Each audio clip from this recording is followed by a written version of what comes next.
How on earth? How on earth? I've just said, watch your head. How did you do that? Doesn't matter whether it hurts or not. Well, no, the nurse has put her finger up my bum.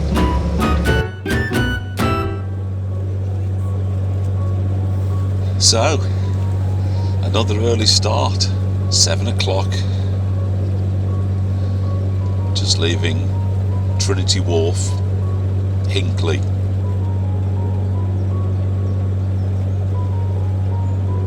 So this will get us down to Coventry Basin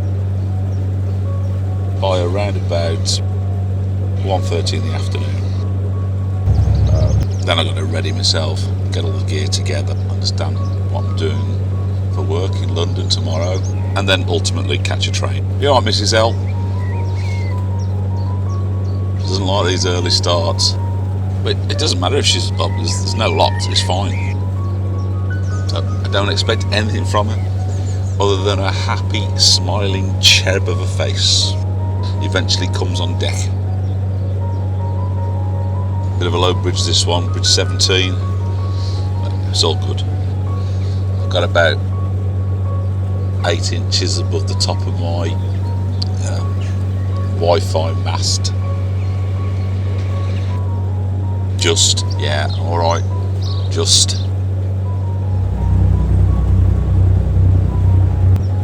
You know me, I like Birmingham, doesn't scare me.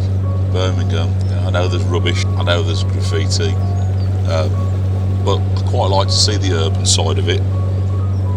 It is ultimately what, you know, the Canal's created the urban.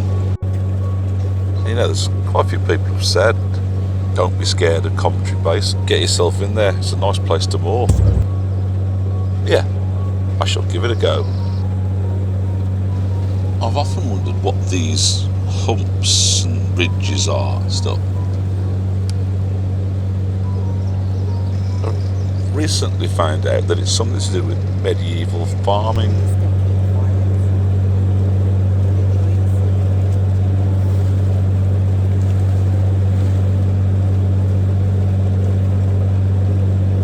So there's the comparison between mine and Mrs. L's. Savoury, always savoury for me.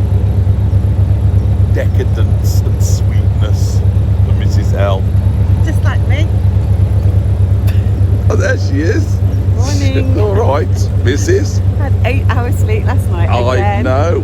I'm very excited. I think I might have got over my insomnia. Gonna be happier today then? I was happy yesterday. Was I not? What happened? You're okay. You've been fine. Just a bit jaded. Jaded as in? As in, not happy with me most of the time. I'm never happy with you. Oh. But it's good to have you on board with a big smile, looking beautiful. I put some makeup and you on. put a microphone on without me even asking. I put some makeup on today because I'm going to have to be seen on public transport because I'm going home on the train tonight. Public transport?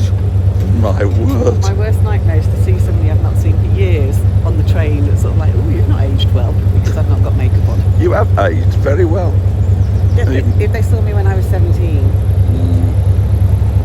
Well, thank you for my breakfast. You're welcome. You come up trumps every day. My name's Bees. I guess the phrase coming up trump no longer in a phrase. Coming up trumps now means you've had an absolute disaster and danger to the world. You're making it all nice with a bit of cream and a bit of butter and some jam. It's not cream. Have you been posh and put it into a quenelle? Have you made it into a quenelle? Stop showing off. Oh, that's lovely. No. Savoury all the way. Savoury. Did you sleep well last night? I heard you snoring quite a few times. I did sleep all right, yeah. Look at Facebook that I saw today about, you know, death and stuff like that. We had death. Yeah, but it was really nice at the end there. But you know what Facebook... This vlog's took a downturn, hasn't it? I need to have a wee in a minute. Take the bridge. Talk to the people.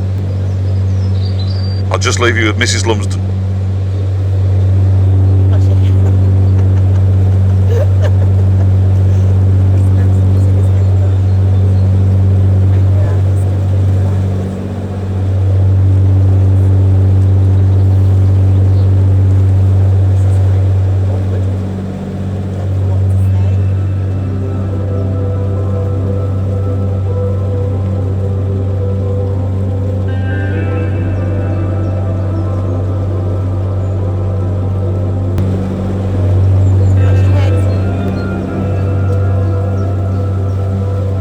Cheeky. I didn't bang it on the way down, actually. Watch where you're going.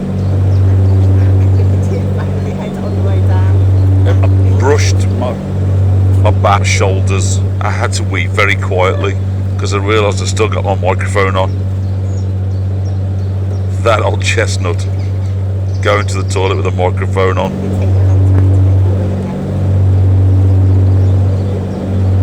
Discussing my flow issues. I went to put the GoPro on the front. I do have flow issues. I don't mind. Mental health and prostate cancer and things like that are important, and I have got an enlarged prostate. I found out about a year ago. Don't laugh. I was thinking of other things that are enlarged. There you go. That's the one. Your head. My head? I've not a big head. Yeah, I have got a large prostate. I don't know what they do with that now. I didn't go to the doctors to find that out. I went to the doctors because it was a new doctors and we're moving to the area. And I just said, at what point do I need to be, you know, what sort of screening happens? And they said, well, it's normally after 60 or thereabouts. And she said, why? Do you have some symptoms? I said, well, what do you mean? She said, well, how's your flow? I said, well, as fast as it used to be. And she said, well, we'll have a look now if you want. I said, oh, okay then. Okay then. Always pleasant. Anyway, you know what happened next?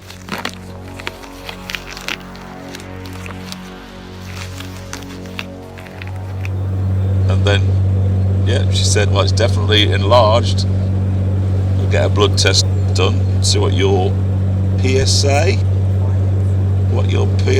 mark is. And then I got a message to say afterwards, no further.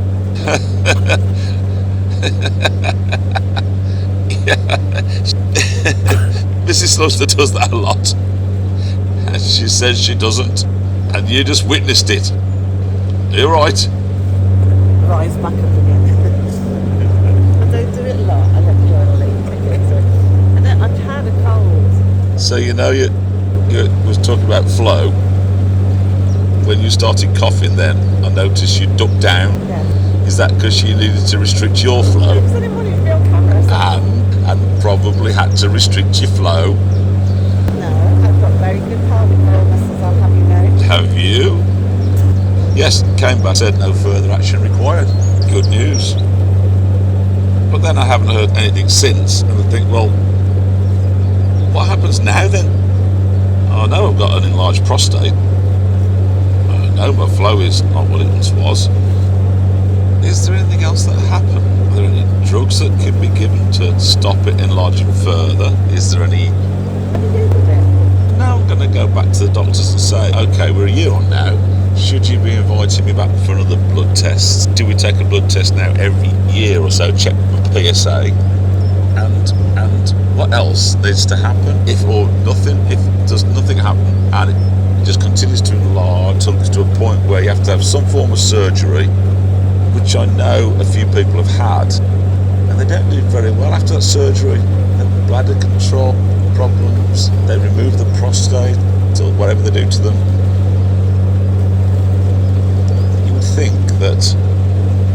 this day and age, once they've recognised you have an enlarged prostate or a prostate that is now growing larger, there would be a way of stopping that going further. Not all enlarged prostates require immediate treatment. If your symptoms are mild and not causing significant disruption to your daily life, your doctor may recommend a watchful waiting approach. This means monitoring your condition and symptoms without immediate intervention. The decision to treat or not is based on the severity of your symptoms and how they impact your quality of life. Your doctor may recommend lifestyle changes to help you manage your symptoms. These may include reducing caffeine, alcohol, tick, limiting fluid intake in the evening, tick, exercising regularly, tick, avoiding constipation, double voiding, urinating twice in a row. These changes can help relieve the symptoms like frequent urination, especially at night, difficulty in starting or finishing urination. Your treatment might be needed if your symptoms worsen or become bothersome. Your doctor may recommend medication or surgery. Well, what was the thing about double urination? Like if you want to go to the toilet and then as soon as you stop you feel like you want to go again. Right. So if that's the problem, you should say to the doctor, this is what's happening. No, that's what it says avoid. Those are the lifestyle changes that the doctors might recommend. How do you avoid that? It's a natural thing to want to go to the toilet. I don't know. I'm just leaving. Oh, okay. So wait until you properly want to wee. Yes. Don't just think, oh, I could feel like I could do with a wee. Yeah. So just go and speak to your doctor and say, Will do. has it got worse since you left home? Marginally. It's marginally worse.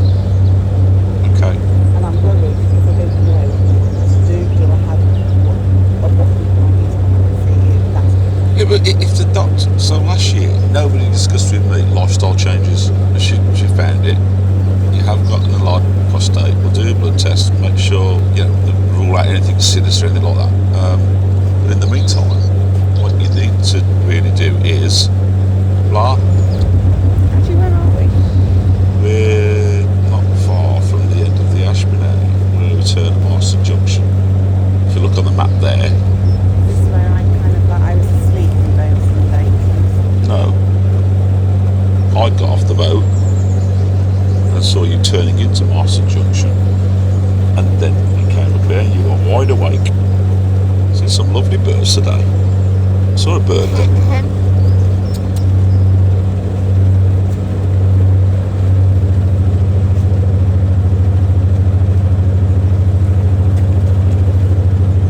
Watch your head. How on earth? I've just said watch your head. How did you do that? Doesn't matter whether it hurts or not. Honestly. Anyway, I was talking about some birds. I was telling Mrs. Tell, and then she just walked away to go wash the pots. But this bird, the recognition of birds. But there's this one that I didn't recognise and need to look at it later. If I asked Google to tell me what the bird was that I saw on the Ashby Canal, would it tell me? Does it look like a dead? Put reed bird, British birds, reeds, water.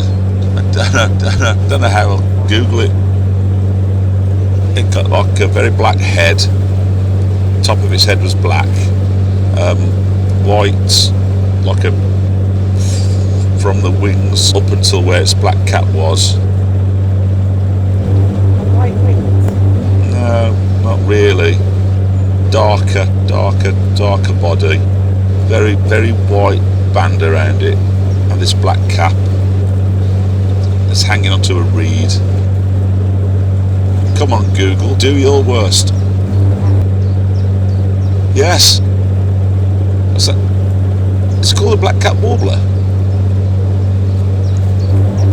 Oh. Well, it might be hanging onto a reed. Oh, it's actually called a black cap. There you go. Yeah. Show the black cap warbler. That's what I saw. That was nice. Nice bird. Actually, the Where's that old book I've got? I'm still really rubbish at thinking, oh, I'll ask Google. Like something like that business about the prostate. Why don't I just ask Google? Google's your friend. But at the same time, it also takes away the challenge of the mind, though, doesn't it? We should sit and try to think of things and work it out for yourself. Otherwise, you're just allowing technology to take away all that natural intellect. You never had it anyway. Natural intellect. Yeah, I've got loads of it. I have it in spades. Oh, another boat. First boat of the day. Time is it now? About 8:30. 9 o'clock. About 10 to 9. See, been cruising since 7. Oh, you've had a terrible time, haven't you? Having to get out of bed, and it's quite high up that bed. That's my favourite time of the day. Is if you've got up early and the cabin doors open, I'm all snuggled in bed, really nice and warm, with all this cold air coming through, and I can see like the fresh air on the outside. Morning, right? Yeah. The holiday boat. Always happy, always friendly. Children always look excited. I don't think I've ever criticised a holiday boat in that westy way.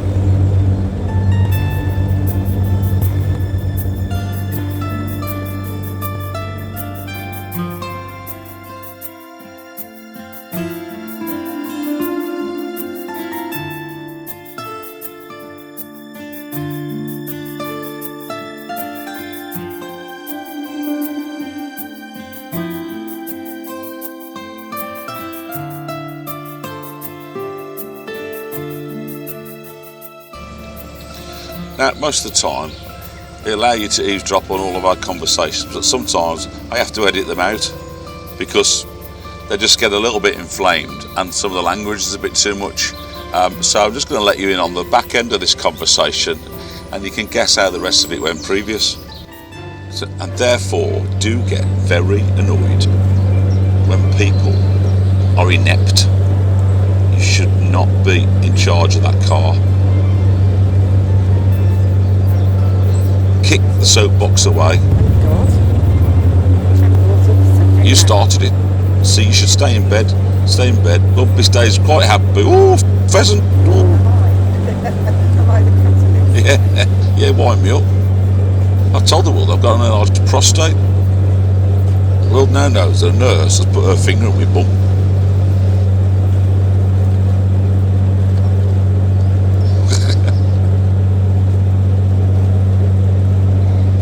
So where are we now? I don't know. I think we're probably just going round. Yeah, that bend down there. That's probably where we are, yeah. So this next bridge should be bridge number 2. Cool. Hello, you. You're right, it is bridge 2.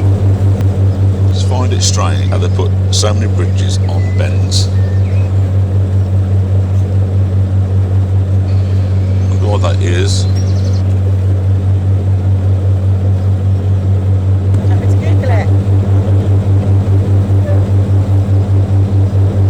Just think, is there a logical reason for it? Because the roads, the tracks were there before the canals. I'm really nervous about tomorrow.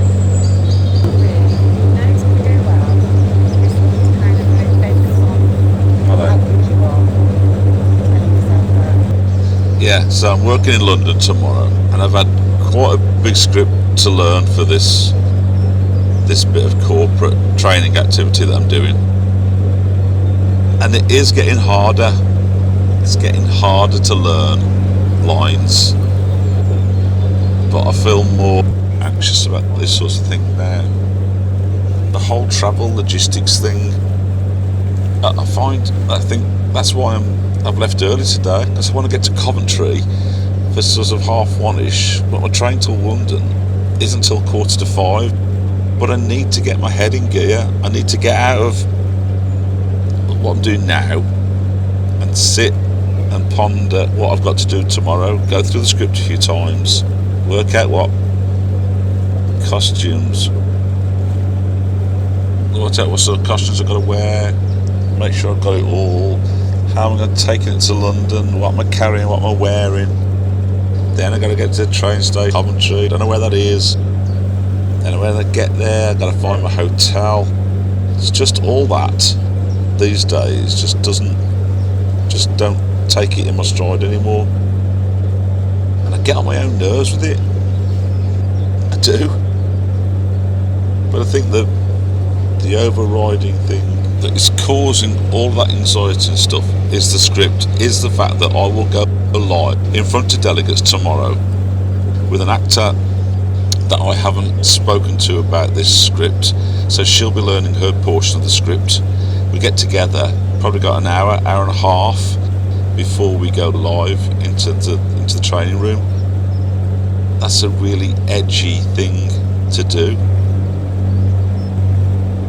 It is. It goes very fast, particularly if one of us is making mistakes. Then you feel the anxiety rises. You practice it again. He makes a mistake again, It gets to a point where the trainer comes out, okay, ready for you now, and you go into it, and it's like one of those dreams you have. I don't know what I'm doing. So here we are, back at Marston Junction. This is the end of the Ashby Canal. Came through here the other day. You see, I jumped off. No, I jumped off. So I'm still coming through it. So going back onto the Coventry Canal, we're going to go left, head towards Coventry. In a couple of days' time, I'll be coming past the end of it, going back towards Lichfield.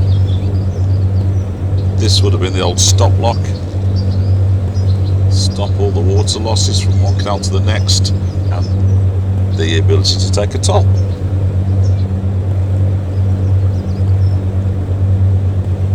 A bit blind there, might have to use the horn in a minute. Funny one, this is ain't got room for your back end to go. You almost got to be fully out before you make the turn. That'll be okay.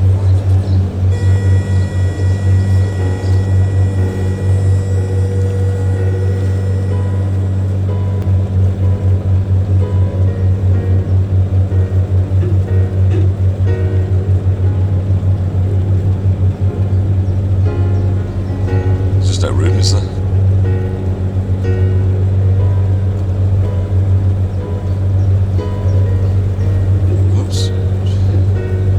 Can't get around.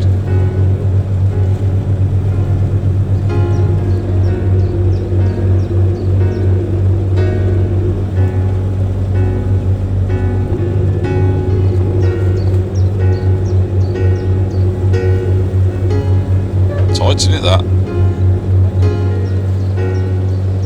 Here we go. Goodbye, Ashby Canal. Till next time. Hello, Coventry Canal.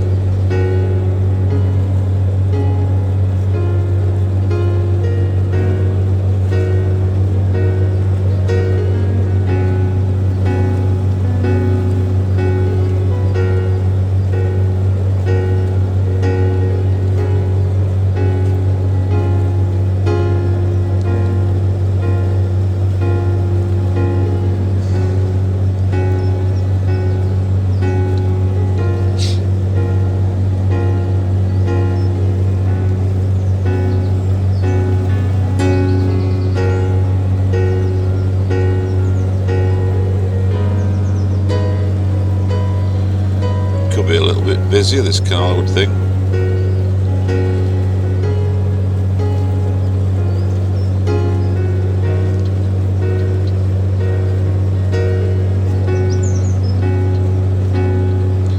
We go back to Narrowboat as well.